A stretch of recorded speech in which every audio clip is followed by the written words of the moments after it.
मैं Rinku sir target tutorial Lauriya के YouTube channel पर आप सभी का हार्दिक अभिनंदन करता हूं। आज हम लोग साइंस पढ़ने वाले हैं 10th क्लास का, जिसमें मैं 15 VVI ऑब्जेक्टिव क्वेश्चन जीव विज्ञान से लेकर आया हूं। और हम लोगों का पहला प्रश्न है, मुकुलन द्वारा अलैंगिक जनन किनमें होता है। सवाल कह रहा है कि मुकुलन के द्वारा अलैंगिक जनन किनमें होता है। तो हम लोग जानते हैं कि हाइड्रा एवं ईस्ट ऐसे जंतु हैं जिनमें मुकुलन के द्वारा अलैंगिक जनन होता है। दूसरा सवाल है, द्विखंडन द्वारा अलैंगिक जनन किसमें होता है। तो द्विखंडन के द्वारा अलैंगिक जनन किसमें होता है, अमीबा में होता है। तीसरा प्रश्न है, किस संरचना द्वारा भ्रूण को मां के रुधिर से पोषण मिलता है। यानी कि कहने का मतलब है कि मां के गर्भ में जो बच्चा पल रहा होता है उस बच्चे को कौन सी संरचना के द्वारा पोषण मिलता है। तो वह क्या है दोस्तों, वह है अपरा या प्लेसेंटा। अपरा या प्लेसेंटा बच्चे के नाभि से जुड़ा रहता है और उसी से उसको क्या मिलता है, पोषण मिलता है। चौथा प्रश्न है, हवा द्वारा परागण किन पौधों में होता है।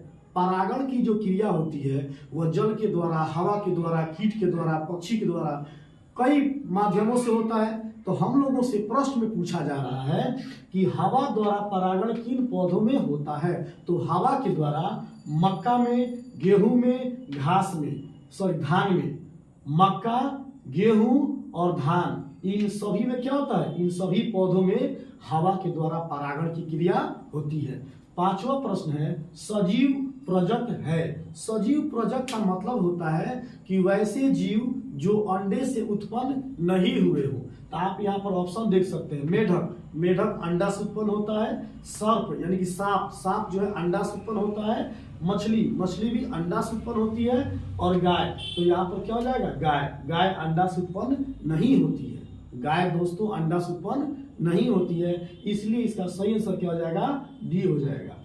6 नंबर सवाल लिखेंगे, नर युग्मक और मादा युग्मक के संलयन को कहते हैं। नर युग्मक और मादा युग्मक के संलयन को क्या कहते हैं। तो हम सब लोग जानते हैं दोस्तों, निषेचन कहते हैं। नर युग्मक और मादा युग्मक के संलयन को निषेचन कहते हैं। 7वां प्रश्न देखेंगे, DNA कहाँ पाया जाता है।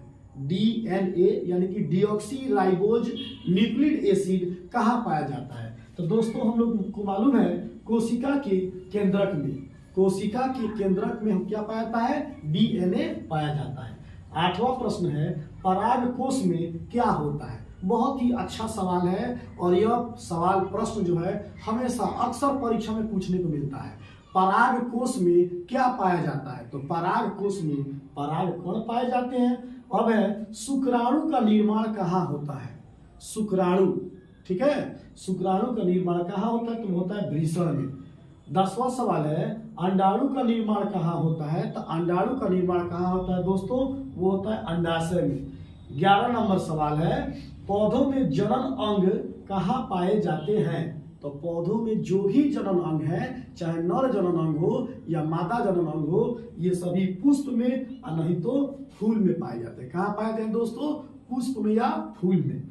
12 नंबर सवाल है, मानव मादा का जनन तंत्र का भाग नहीं है। यानी कि कौन ऐसा अंग है जो मानव मादा जनन तंत्र का भाग नहीं है। आइए देखते हैं, मानव मादा का जनन तंत्र नहीं है। देखिए, अंडाशय है, गर्भाशय है और डिंबवाहिनी भी है, लेकिन आपका जो शुक्रवाहिका है, शुक्रवाहिका क्या है, यह नर जनन अंग है। तो इसका आंसर क्या हो जाएगा दोस्तों, इसका आंसर हो जाएगा हम लोग का शुक्रवाहिका। सवाल था मानव मादा का जनन तंत्र का भाग नहीं है, तो क्या है आपका शुक्रवाहिका है।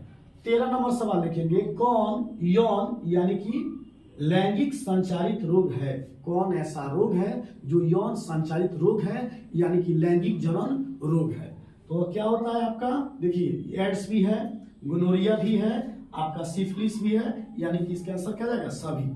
सवाल था कौन यौन यानी कि लैंगिक संचारित रोग है। तो एड्स हो गया आपका, गोनोरिया हो गया और सिफिलिस और सभी, ठीक है। एड्स, गोनोरिया और सिफिलिस ये तीनों क्या है, यौन संचारित रोग हैं। सवाल नंबर 14 लिखेंगे, मानव में नर जनन ग्रंथि है। मानव में नर जनन ग्रंथि क्या है, वो है वृषण। वृषण को क्या कहते हैं, नर जनन ग्रंथि कहते हैं। और सबसे आखिरी सवाल है, पूर्ण विकसित अंडाशय को क्या कहेंगे, तो पूर्ण विकसित अंडाशय को हम लोग फल कहते हैं। तो इस प्रकार दोस्तों आप लोगों ने देखा कि हम लोग आज साइंस जो सब्जेक्ट है, विज्ञान जो विषय है, उस विज्ञान विषय में हम लोग जीव विज्ञान का 15 को VVI ऑब्जेक्टिव क्वेश्चन हम लोग किए हैं। तो ये इन 15 क्वेश्चनों को आप लोग पढ़िए, है ना, और ये परीक्षा की दृष्टि से आप लोग का बहुत ही इंपॉर्टेंट होने वाला है। फिर मैं कल 15 VVI और ऑब्जेक्टिव क्वेश्चन आप लोगों को लेके आने